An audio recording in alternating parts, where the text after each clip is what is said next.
Welcome to the Deployed Podcast, where strategy, ideas, and capital come to life. Awesome. Hey, guys, thanks for joining us on another episode of Deployed. For those of you who don't know me, my name is Michael Kearse. I'm a real estate investor and founder of Ameripath USA. Over the last several years, I've helped investors deploy millions into affordable real estate, which creates consistent returns while helping families across the country achieve home ownership. I created Deployed because I realized everyone has capital, whether it be money, knowledge, relationships, but few deployed intentionally. This show is all about the art and science of deployment and how high performers turn potential power into impact. My guest today is Daniel Willer. He's bank and fintech owner of Optimal Stablecoin Design. He's also an author, an innovative lawyer in crypto, fintech, and banking. Welcome, Daniel. How are you doing today? Thank you, Michael. I'm doing really well. It's a pleasure to be here. Oh, pleasure to have you. Thank you so much. Thank you so much. So, Daniel, how do you usually introduce yourself to people who don't really know who you are, what you do? Well, as you mentioned, I am a lawyer. I've been practicing for 25 plus years. My clients are typically fintech startups, small crypto companies, others in the space of lending money, moving money around in a payments format. And I bring my legal background to bear to help them innovate and design their product. Actually, I've had clients that had me help them develop innovative products, some of which they applied for patents on. So I've had to take my ideas and sign them over to my clients.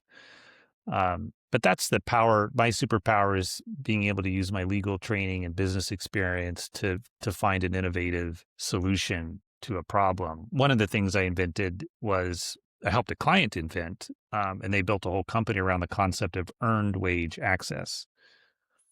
And the problem they were solving is that for many people, it's hard to wait 2 weeks and to get paid, especially when you're starting a job. Mm-hmm. A lot of people have expenses just to get to the job, right? It might be a car or something else, but this allows a person to immediately, right? They can receive their money the first day they start working. And a little bit of money in the pocket goes a long way for many people. Absolutely. And that's what I helped a client build. Wow, that's interesting. When did you realize that you were onto something bigger than yourself, like being in a position to use your unique skill set and professional as a lawyer to help those in those, I like to say, progressive industries when we talk about fintech? Well, it took me a while till I had the confidence and I felt the experience and perspective to be able to do things new. I would honestly say that was probably 20 years into my career until I felt like I had seen a lot of the same questions before, where I had the experience of going through projects and knew what it took to be successful. For me, that was probably about 20 years. So about 5 years ago, that's when I kind of leaned into my own ventures, like taking all that experience that clients would pay me for and deploying it into my own ventures and ideas. So it took a while for me. Yeah. Now, earlier before we started, you mentioned that you're running for Congress. How did that come about? How did that happen? Well, I'm running for Congress in San Francisco, where I live. Nancy Pelosi, who is maybe the most famous congressperson in America, is retiring. So I'm not contesting her for this seat. It's a wide open race. And as someone who looked at this race and I look at my opponents and I think that they're weak. I think that I can actually win being a newcomer to politics. Some of the reasons I want to run and why I think I could be helpful is, again, that experience in product design, right? Looking at a program and knowing what it will take to succeed out there in the market. I think that will be a useful skill for a legislator to have. In a district like San Francisco, which is arguably the home of that innovation ecosystem, like venture capital and technology, one of the important things to do is not screw it up, right? It's this marvelous flower that's evolved magically that the rest of the world wishes they could build something similar, right? So it's delicate in a way and very robust in another way. We don't want to screw it up.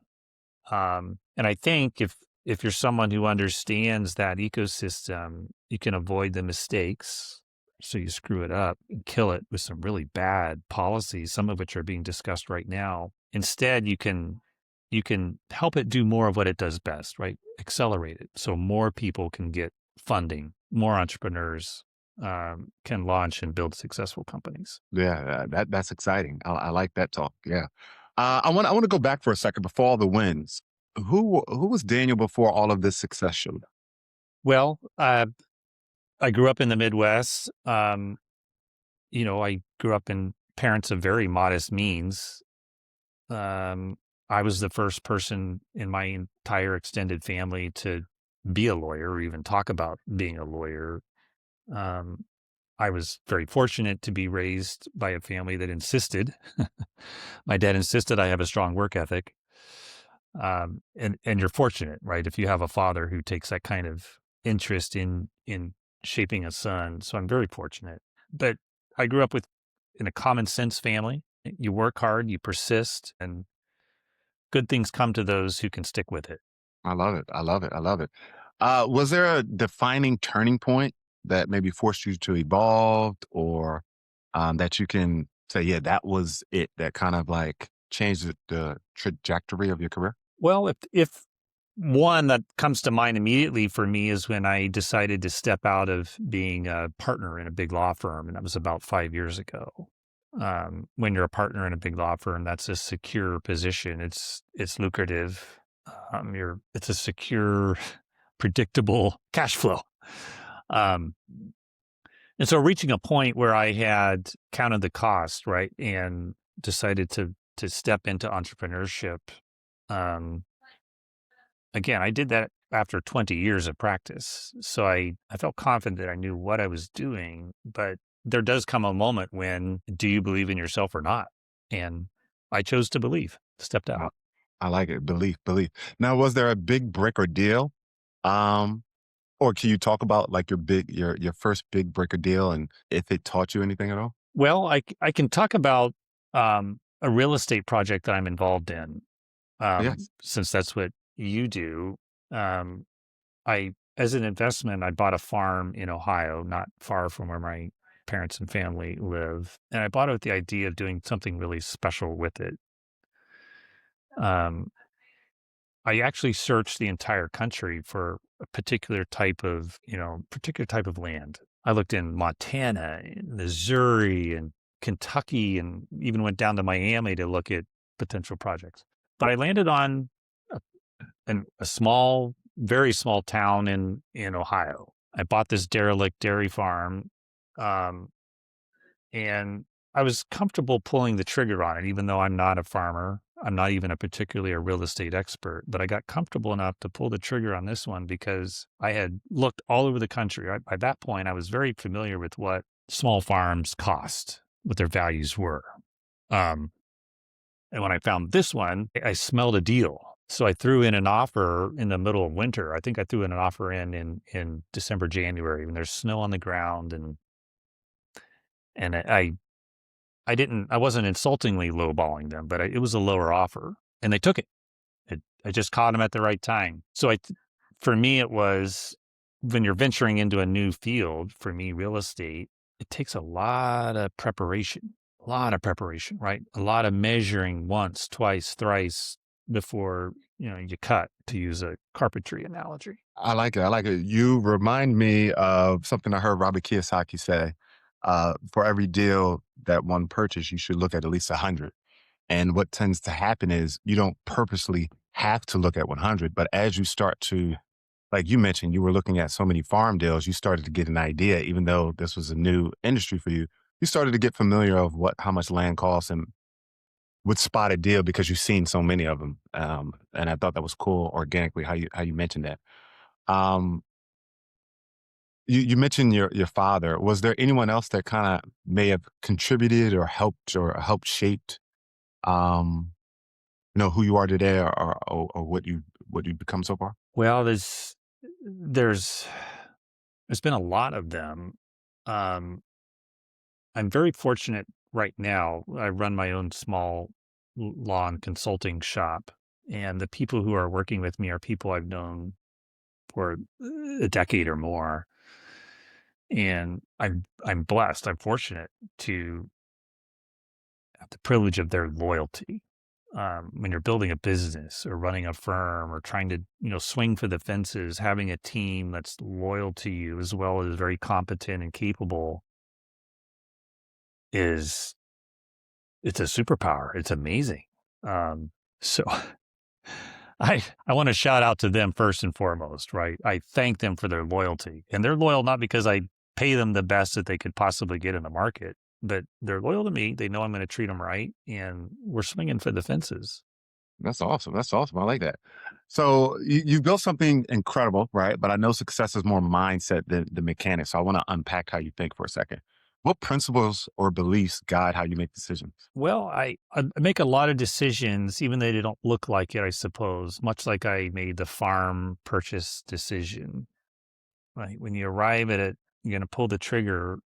Um, I try to make yes decisions a hell yes decision. If I'm going to say yes to something where I'm investing my time or my money, it's a hell yes decision. I can't do anything but that. I have found that if I'm too much pros and conning, weighing things, it's probably not worth it, right? The things that are worth spending my time and energy and money on are things for which I can't even think of a counter argument. I like that. I like that. I like that. Yeah. So it's kind of like there's no way you cannot say yes, right? That's kind of cool. So how about risk and reward? How do you approach that? Well, I use the analogy of, if you've ever watched rock climbers or if you're a rock climber yourself, the really good ones can climb a face of stone it looks sheer. You're like, how are they possibly clinging to that thing like Spider-Man? That looks really scary and dangerous. And it would be. It'd be suicidal unless you really know what you're doing. But to a seasoned rock climber, they don't see it as taking a risk. They know that they've probably done that exact face many times. They know where to place the handholds. They know how to conserve their energy and expend it at the right moment. It's a very managed risk. Almost every risk can be managed. You're never going to know for sure whether something's going to pay off or not. Like there's no guarantees in life. But if you're taking a managed risk with a really big payoff, that's how I operate. Like as I look at this election, I'm a political outsider. I have no political experience, but I manage my risk in that I don't have a big burn. Mm-hmm. I'm not spending ahead of my donations. I haven't committed to spending a lot of money. I can, at this pace, go all the way through November. I'll be just fine. Mm-hmm. If the contributions roll in, then all the better. So I'm managing my business, my personal risks. I'm managing those because the payoff is enormous. If I am blessed enough to be elected, that's a big payoff for me, for the community, et cetera. So if you can manage your risks, swing for the fences for something that is generational, I'll take that risk. At the farm, I'm taking a risk, I suppose. I had a good buy-in. Real estate can decline in value. Not likely to, but I think those risks are managed. But I really want to turn it into this fabulous agri-village type development, like where the farm itself is the amenity for housing. And that for me is a swing for the fences opportunity, right? Yeah. I'll take calculated risks for a generational opportunity. Yeah, yeah. You remind me of how, I look at some of my potential fix and flips. To your point, right? If the margins aren't there, why would I take so much risk? Because the way that I do it is a managed risk, right? I live in the Philadelphia area, but I'm, purchasing properties in the Pittsburgh market because I'm just bullish on it. It's just growing.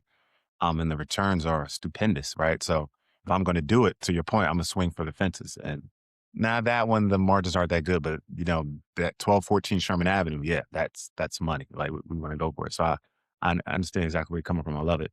How about your process for solving hard problems or setbacks? How do you handle those? Well, I think you first want to know if a setback is what kind of signal it is. There what kind of signal should I be getting from that setback? Um, if sometimes it's a signal that you need to stop what you're doing and quit. Um, sometimes the smartest way to cut is to cut your losses and get out, right? Some problems, it's a big unexpected cost, or it's a checkbook problem sometimes. If it's a checkbook problem, then whip out the checkbook. Um, most setbacks are really not a proof against your core hypothesis, really, in my experience. It might say you adjust how you present your hypothesis, or it might be a matter of degree. That's good feedback to adjust by a matter of degree. But most of the time, you need to put your head down and just keep going, right? There is nobody I'm aware of who's succeeded in a big way that hasn't had setback after setback, right? And a lot of it is, if you can last, right? You're not out over your skis financially. You're not burned out, emotionally or mentally. Keep some in the tank to keep going, because most things are just bumps. You got to write them out, in my experience. I love it. I love it. I love it. What do you think separates people who create wealth versus those who chase it? I think people who really create meaningful wealth that really wasn't that's not why they're doing what they're doing that resulted in the wealth. I've written a book and I'm working on my second, not because I think I'm going to make a lot of money from the book, because it's just in me. I have to get it out. Or, if you're an artist shaping something, you're in that flow state to create whatever it is you're creating. You're doing it because you really love it. Right? You're adding something to the world in a way that no one else is quite doing. And that's exciting. That's intoxicating. And you want to be smart about it, right? You want to make your money. You want to file your 83B election, right? If you're in a tech company. But people who are being they overthink it, right? Trying to get rich by overthinking it instead of just leaning in a smart way to what your passion is. In my observation, that's where the true wealth is created. Yeah, yeah. And it goes back to when you hear people say, follow your passion. I would Google or listen to founders years ago when I made the transition to think like an entrepreneur, and time again, it's right. Follow your passion, focus on, something that you're good at, your unique talents, and solving problems, right? To your point, everything else will fall into place. So thanks for sharing that. Oh, we talk a lot here about how people deploy their capital, not just financially, but intellectually, relationally. I'm curious how that looks for you. When you think of capital, what does that word mean to you? I think you touched on it. Your time and attention is an important component of your capital. Attention is almost central, right? Before I whipped out the checkbook to buy the farm, I had deployed an enormous amount of attention to really understanding that little niche I was targeting. I think your attention, what you're paying attention to, is central. Where your attention is, that's it's the rudder that guides the ship. People deploy, even if you're a professional investor, you have to get good at paying attention to the right things, to the right companies, or projects. If you're a real estate investor, I think attention is our most critical form of capital. I love that. I heard a saying, energy flows where attention goes. They say the pay attention. You're investing in that. I'm learning that more and more and more. I'm big on, how do I manifest my goals, or how do I accomplish what I'm trying to accomplish? And it always comes back to attention. How good am I at concentrating and really focusing on what I'm doing? So I love that you shared that. How do you decide where to deploy your capital, whether it be time, money, or attention? Right now, I'm well into my career as a lawyer and business and so forth. It's a reminder of what I have already established as my priorities. I have to, I've got to stop scrolling my phone because I do have some priorities I need to focus on. So for me right now, where I'm at, it's less about determining what my priorities are than it is discipline in staying focused on those priorities. Yeah, same for me, right? And I'm not surprised at your answer, right? You're a high achiever. You have a lot that you want to accomplish. You've already done the necessary work. It's a result of what you have and what you're doing, what you're becoming, right? To your point, it's how do I stay disciplined, right? Which is that next step. Um, has your approach to wealth changed over the years? Mm, I don't think so. Um, I operate with a high degree of confidence. When I left the big law firm world 5 years ago, I walked into one of my partner's offices and I said, "How do you feel about a, million or 2 million book of business, right? Here's my clients. Here you go." That's awesome. Good news for him, but I really wasn't. That was one of those managed risks. I was confident that should I need to return to the law practice, that the clients would come back. Maybe different clients, different mix, but they would come back. Um, I operate from a place of confidence. I am Christian and a Catholic, and I believe God will provide for me, and not in a lazy way, but if I'm aligned with God's will, I believe I will not want. So I self-confidence, a whole lot of faith in God, um, and the wealth will take care of itself. I don't worry so much about I love it. I love it. I love it. Um, I always like to end with perspective because, like I said earlier, the way we deploy capital says a lot about who we are and what we do and what we value. What does legacy mean to you? Well, I hope when I'm much, much older that I can look in the rearview mirror and be proud of most things that I've done. Um, I'd love to leave a mark on the physical world, right? If I'm successful in this real estate project, that there's really something in the physical, tangible world that is beautiful, that people love and thrive, and they're used 100 years from now. That would be marvelous. If I make it into Congress, right? Hopefully I can leave my mark in a ways that, maybe it's not as physical or as tangible, but a lot of people, right, can look at whatever it is I did and I will have made their lives better in some way. Um, so a legacy left in the hearts and minds of people whose lives were bettered. I hope I can provide well for my children and, make it easier for them to afford a house. leave them enough to do that.